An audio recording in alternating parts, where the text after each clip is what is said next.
My name is Miriam de Guerdia. I was born in Egypt in 1919.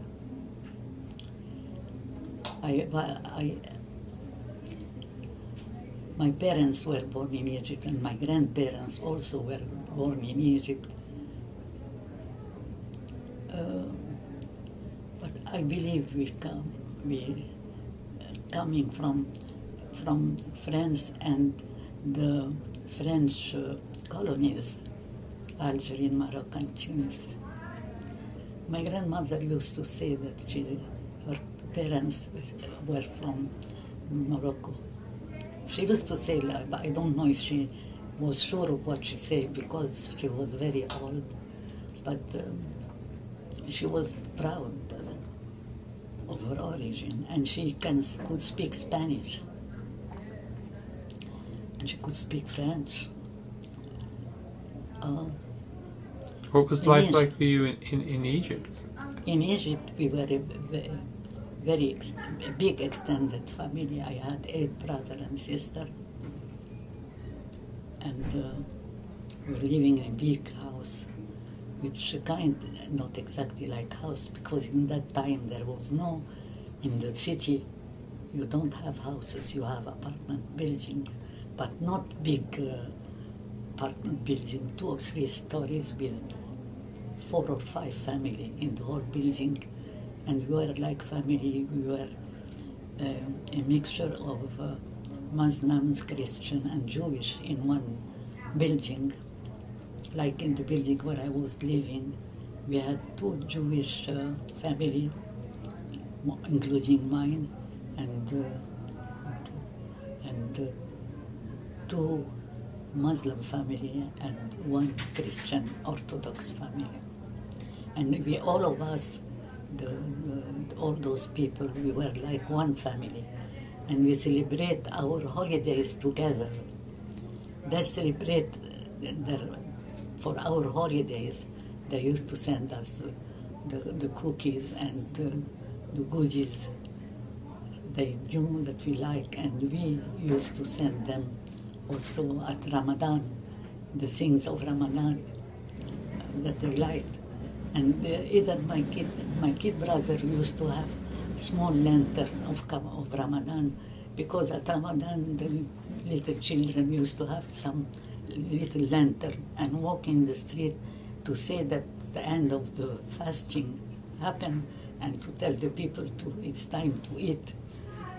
So people at that point got along, regardless of their religion or where they were from, they got along? No, they didn't care. They knew we are from different religions, but they respected us. We were very, very close to us. We had a synagogue very close to our house. We were living near the big, large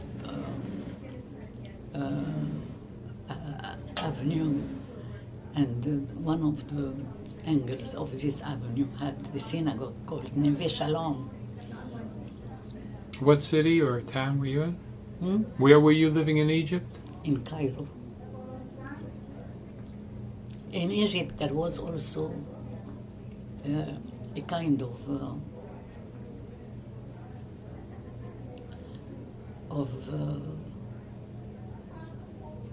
different. There was a square, like not a square. There was a district for the people who were for the Jewish people who were in need of help, and the Jewish community used to send them everything they need. And we were happy. The King Farouk, we had the King Farouk, and he had he respected our rabbi, the big rabbi, and we had the dignitary, Jewish dignitary, working in the court of the King Farouk.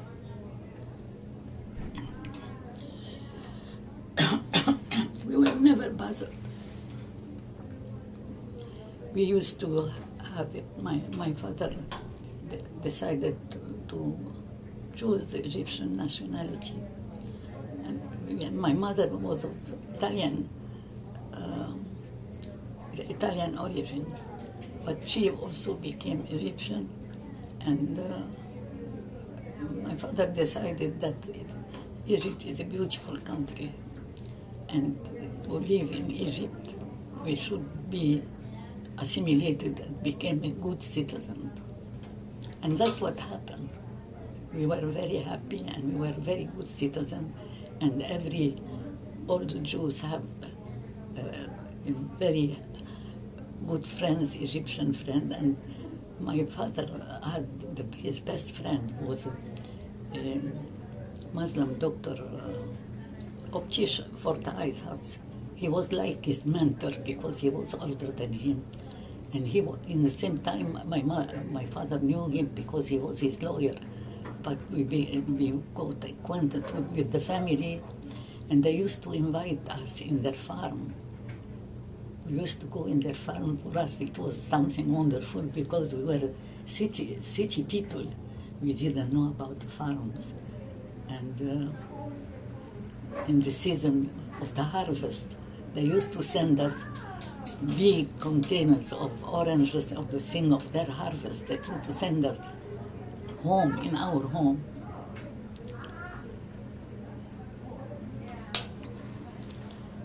During the war, we didn't suffer, although they were burning the Jewish people in Europe, but we didn't suffer of anything.